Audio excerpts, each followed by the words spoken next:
کیا آپ یا آپ کے بچے قرآن سیکھنا چاہتے ہیں؟ جو حضرات ابھی تک قرآن کریم نہیں سیکھ سکے یا اپنے بچوں کی قرآنی تعلیم کے لیے فکر مند ہیں تو گھر بیٹھے 30 منٹ روزانہ دے کر قرآن کریم تجوید اور ترجمے کے ساتھ سیکھ سکتے ہیں اور حفظ بھی کر سکتے ہیں۔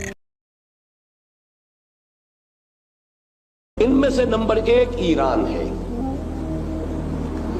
اگر ہم چلتے ہیں عرب سے مشرق کی طرف تو ایران ایک اعتبار سے یہ بازی لے گیا ہے پورے عالم اسلام پر۔ ان کے مذہبی عقائد، ان کی فقہ سے ہمیں جو اختلاف ہے وہ ہے اپنی جگہ پر ہے، آپ کو معلوم ہے۔ میرے بارے میں کسی کو اشتباہ نہیں ہو سکتا اس اعتبار سے۔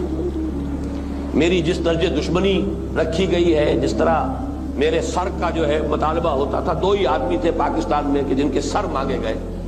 ایک کراچی کے وہ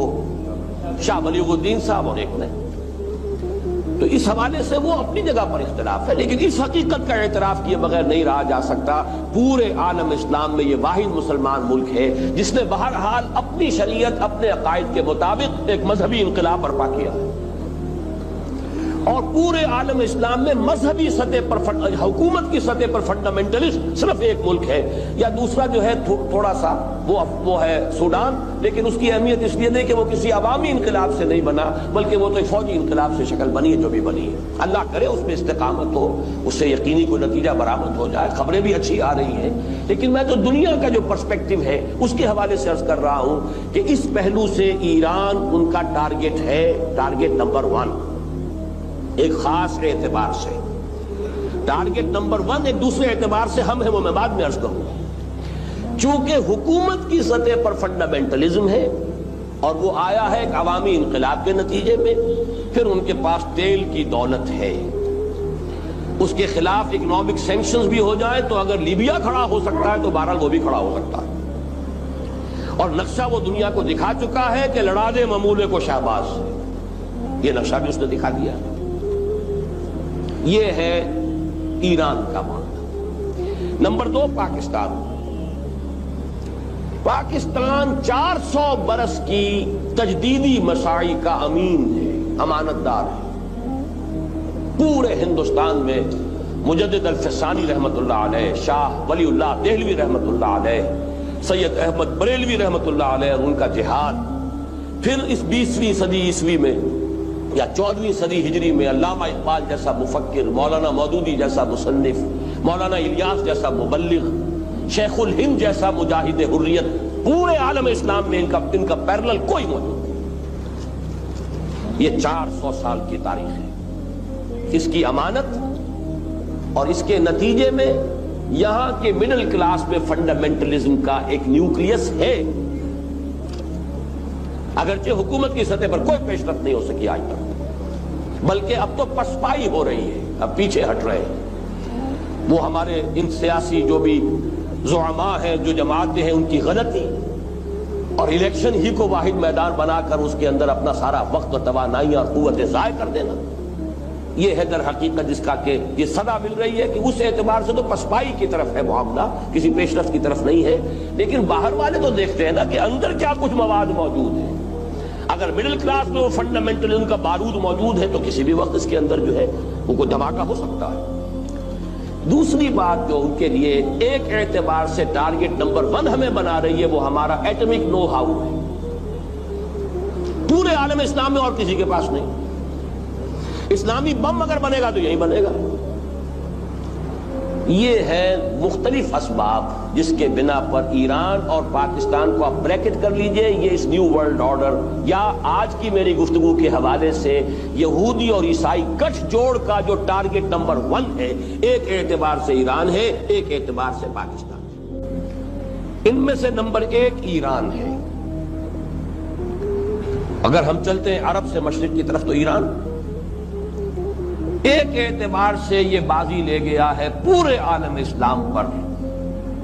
ان کے مذہبی عقائد، ان کی فقہ سے ہمیں جو اختلاف ہے وہ ہے اپنی جگہ پر ہے، آپ کو معلوم ہے۔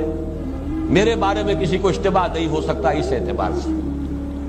میری جس درجے دشمنی رکھی گئی ہے، جس طرح میرے سر کا جو ہے مطالبہ ہوتا تھا، 2 ہی آدمی تھے پاکستان میں کہ جن کے سر مانگے گئے، ایک کراچی کے وہ شاہ بلیغ الدین صاحب اور ایک نے، تو اس حوالے سے وہ اپنی جگہ پر اختلاف ہے، لیکن اس حقیقت کا اعتراف کیے بغیر نہیں رہا جا سکتا پورے عالم اسلام میں یہ واحد مسلمان ملک ہے جس نے بہرحال اپنی شریعت اپنے عقائد کے مطابق ایک مذہبی انقلاب برپا کیا ہے، اور پورے عالم اسلام میں مذہبی سطح پر حکومت کی سطح پر فنڈامنٹلسٹ صرف ایک ملک ہے، یا دوسرا جو ہے تھوڑا سا وہ ہے سوڈان، لیکن اس کی اہمیت اس لیے نہیں کہ وہ کسی عوامی انقلاب سے نہیں بنا، بلکہ وہ تو ایک فوجی انقلاب سے شکل بنی ہے جو بھی بنی ہے۔ اللہ کرے اس میں استقامت ہو، اس سے یقینی کوئی نتیجہ برآمد ہو جائے، خبریں بھی اچھی آ رہی ہیں، لیکن میں تو دنیا کا جو پرسپیکٹو ہے اس کے حوالے سے عرض کر رہا ہوں کہ اس پہلو سے ایران ان کا ٹارگٹ ہے، ٹارگٹ نمبر 1 ایک خاص اعتبار سے، ٹارگٹ نمبر 1 ایک دوسرے اعتبار سے ہم ہیں، وہ میں بعد میں عرض کروں گا۔ چونکہ حکومت کی سطح پر فنڈامنٹلزم ہے اور وہ آیا ہے ایک عوامی انقلاب کے نتیجے میں، پھر ان کے پاس تیل کی دولت ہے، اس کے خلاف اکنامک سینکشنز بھی ہو جائیں تو اگر لیبیا کھڑا ہو سکتا ہے تو بہرحال وہ بھی کھڑا ہو سکتا ہے، اور نقشہ وہ دنیا کو دکھا چکا ہے کہ لڑا دے ممولے کو شہباز، یہ نقشہ بھی اس نے دکھا دیا ہے۔ یہ ہے ایران کا معاملہ۔ نمبر 2 پاکستان۔ پاکستان 400 برس کی تجدیدی مساعی کا امین ہے، امانت دار ہے۔ پورے ہندوستان میں مجدد الفسانی رحمت اللہ علیہ، شاہ ولی اللہ دہلوی رحمت اللہ علیہ، سید احمد بریلوی رحمت اللہ علیہ اور ان کا جہاد، پھر اس 20ویں صدی عیسوی میں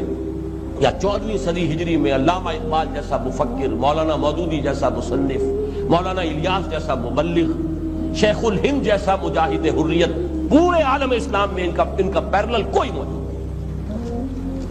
یہ 400 سال کی تاریخ ہے،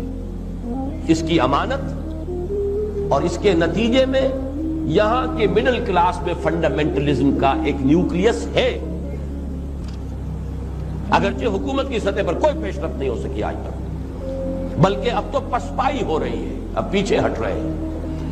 وہ ہمارے ان سیاسی جو بھی زعماء ہیں، جو جماعتیں ہیں، ان کی غلطی